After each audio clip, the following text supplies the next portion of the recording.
मेरा सीमांचल में उद्योग लगे और पूरे हिंदुस्तान में सबसे ज़्यादा कैंसर पेशेंट किशनगंज जिला का रिकॉर्ड है। हम मांग करेंगे डबल इंजन का सरकार, नीतीश जी का सरकार। किशनगंज, अररिया, पूर्णिया, कटिहार सीमांचल को ठगने का काम किया है।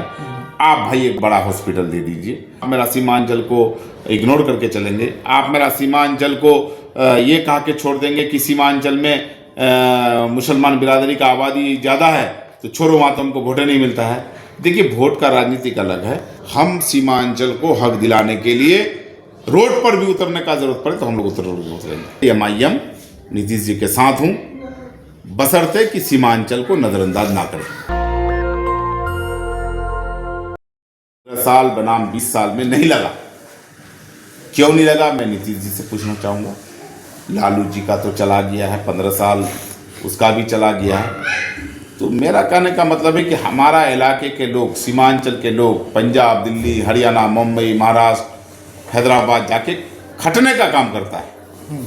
अगर हमारे इलाके में अगर कोई भी उद्योग लगा हुआ होता तो हमारा भाई भतीजा, हमारा इलाके का लोग पटना, दिल्ली, मद्रास, हरियाणा जाके नहीं खटता। मैं चाहता हूँ कि हर जगह उद्योग लगता है, मेरा सीमांचल में उद्योग लगे और पूरे हिंदुस्तान में सबसे ज़्यादा कैंसर पेशेंट किशनगंज जिला का रिकॉर्ड है। तो हम चाहेंगे जब पूरा हिंदुस्तान में सबसे ज़्यादा कैंसर पेशेंट किशनगंज में मिलता है तो हम क्यों ना बड़ा हॉस्पिटल खोलें। मैं ये सरकार से मांग करूंगा कि बिहार का सिर्फ ये नहीं है, पूरे हिंदुस्तान का चिंता है कि भाई किशनगंज में ऐसा क्या मामला है जो इतना कैंसर पेशेंट होता है। सबसे पहले तो मैं जांच का भी मांग करूंगा कि क्यों कैंसर होता है, और दूसरा मांग ये है कि सबसे बड़ा बीमारी जो है कैंसर, उसके लिए एक हॉस्पिटल खुले किशनगंज में। जो बाहर जाता है इलाके के लिए लोग पैसा के बगैर इलाज नहीं कर पाता है और मर जाता है पेशेंट। तो हम मांग करेंगे डबल इंजन का सरकार, नीतीश जी का सरकार, कि आपने 20 साल बेनाम 15 साल लालू जी का किशनगंज, अररिया, पूर्णिया, कटिहार सीमांचल को ठगने का काम किया है। आप भाई एक बड़ा हॉस्पिटल दे दीजिए। और तीसरा जो मुद्दा, सबसे बड़ा मुद्दा है, सीमांचल में बहुत बड़ा संख्या में लगभग 30 लाख का आबादी सुरजापुरी बिरादरी है। बिल्कुल, उनको एनेक्सर 1 में लाना है।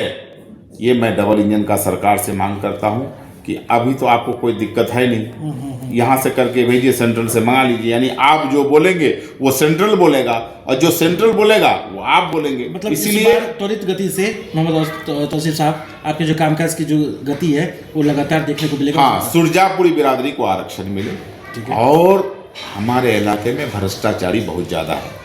थाना में बगैर पैसा लिए FIR नहीं होता। पहले से थे या 5 सालों में बढ़ा? ये 5 सालों में हुआ है सर। थाना में जाइए तो बगैर पैसा का FIR नहीं होता है। मोटेशन रसीद काटने के लिए जाइए तो बगैर पैसा दिए मोटेशन रसीद नहीं कटता है। आप हॉस्पिटल में इलाज करने जाइए तो बगैर पैसा का इलाज नहीं होता है। तो भाई ये क्या सिस्टम है?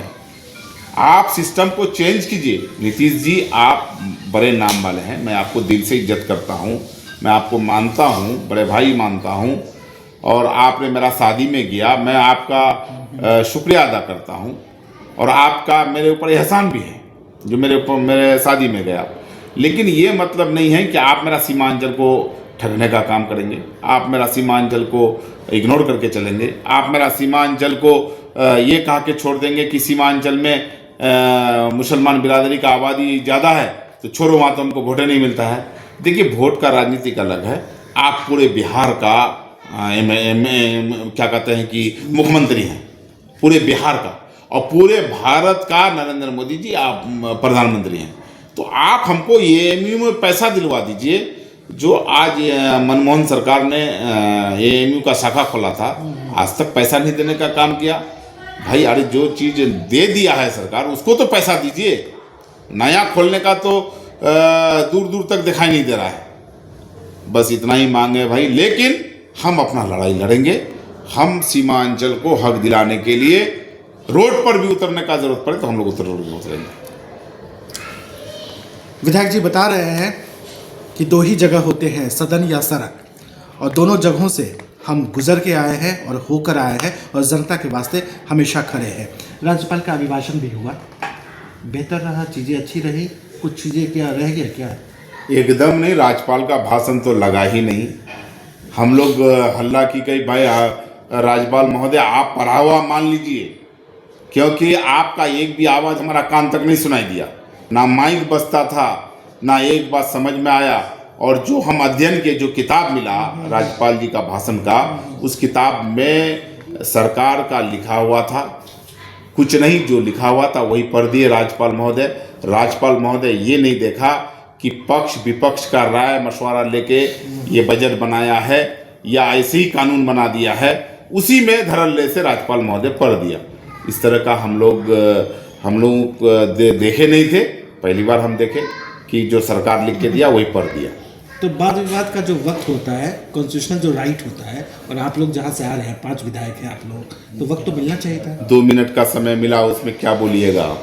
तो बड़ा सेशन आएगा तो इंशाल्लाह बोलने का मौका होगा तो बोलेंगे, और लड़ाई लड़ेंगे, हम लोग छोड़ेंगे नहीं, हम लोग सीमांचल को इंसाफ दिलाएंगे। तौसीफ साहब विधानसभा में पटना में मौजूद है, आपके आवास में मौजूद है, यहाँ से बहादुरगंज की सम्मानित जनता के नाम, गणमान्य अवाम के नाम आपका पैगाम क्या है?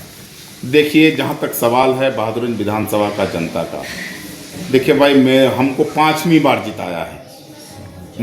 मैं आपका चैनल में बोल रहा हूँ, लेकिन मेरा दिल रो रहा है।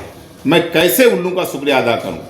मैं तो ये कहूँगा आपको, आपके चैनल को, कि बहादुरगंज का जनता का अगर ज़िंदगी भर जूता उठाऊं तो कम है, ये स्थिति है।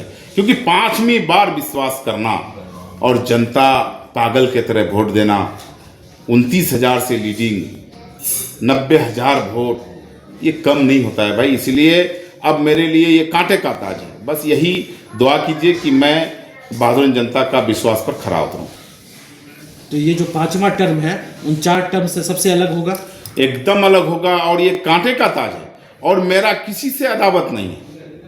आप कहेंगे कि कोई भी मेरा जिसने वोट दिया नहीं दिया सब आपके, उससे कोई सब मेरे हैं, क्योंकि 5 बार हमको वोट दिया ना, कोई इस बार नहीं दिया होगा, अगले बार दिया होगा। तो 5 बार वोट दिया, इसलिए किसी से नाराजगी नहीं है। यहाँ तक कि जो मेरे खिलाफ लड़ा है, मैं उसका भी सम्मान करता हूँ और करूँगा। कोई भी ऐसा काम होगा हुक्म के तौर पर मैं करूँगा। मेरा जितना भी मेरे खिलाफ लड़ा है, मैं उनको कहूँगा कि आपने जो वादा किया है क्षेत्र में, आप हमको भेजिए, मैं आपका वादा को पूरा करूँगा। इस वक्त आप देश के सबसे बड़े चैनल नेशनल दस्तक पर 11 मिलियन सब्सक्राइबर के साथ मोहम्मद तौसीफ आलम साहब को देख और सुन रहे हैं। 5 बार के विधायक और सबसे कम उम्र के विधायक भी रहे, और जिस तरीके से बिहार विधानसभा में आवाज़ गूंजनी चाहिए, प्रश्नों के जरिए लगातार गूंजा भी है। चलते चलते तौसीफ साहब, चूँकि आप लोग के प्रचार में, चुनाव में नीतीश जी भी निशाने पर रहे, अब मुख्यमंत्री फिर से है, आपको लगता है कि बिहार अचेत मुख्यमंत्री नहीं सचेत मुख्यमंत्री है? नहीं, मैं मुख्यमंत्री बहुत अच्छे मुख्यमंत्री हैं, मैं उनका दिल से इज्जत भी करता हूँ, सम्मान भी करता हूँ, और मुझे उम्मीद भी है कि सीमांचल में अगर विकास होगा तो नीतीश जी के रहते ही होगा, मैं ये विश्वास रखता हूँ। और हमारा नेता असदुद्दीन ओवैसी साहब कहा है कि सीमांचल का विकास अगर करता है तो मैं उनका साथ हूँ, इसलिए MIM नीतीश जी के साथ हूँ, बशर्ते कि सीमांचल को नज़रअंदाज ना करें। विकास की नई पृष्ठभूमि होगा, विकास की नई शुरुआत होगी, विकास की एक नई आंधी होगी, और 5वें टर्म में जनता के वास्ते बुनियादी चीज़ों पर बेहतर काम होगा, ये वायदा कर रहे हैं मोहम्मद तौसीफ आलम साहब, और बता भी रहे हैं कि सदन में आवाज़ झुकेगा नहीं, आवाज़ गूंजता रहेगा और सरकार से जवाब तलाशा जाएगा। नेशनल दस्तक के लिए मैं विमलेंदु मिश्रा। दस्तक की आपसे गुजारिश है कि अगर इसको बचाना चाहते हैं तो नेशनल दस्तक को सब्सक्राइब करने के लिए रेड कलर के सब्सक्राइब बटन को दबाएं, फिर बेल आइकन की घंटी दबाएं। नेशनल दस्तक को बचाने के लिए बहुत जरूरी है कि हर खबर को शेयर करें, लाइक करें, कमेंट जरूर करें।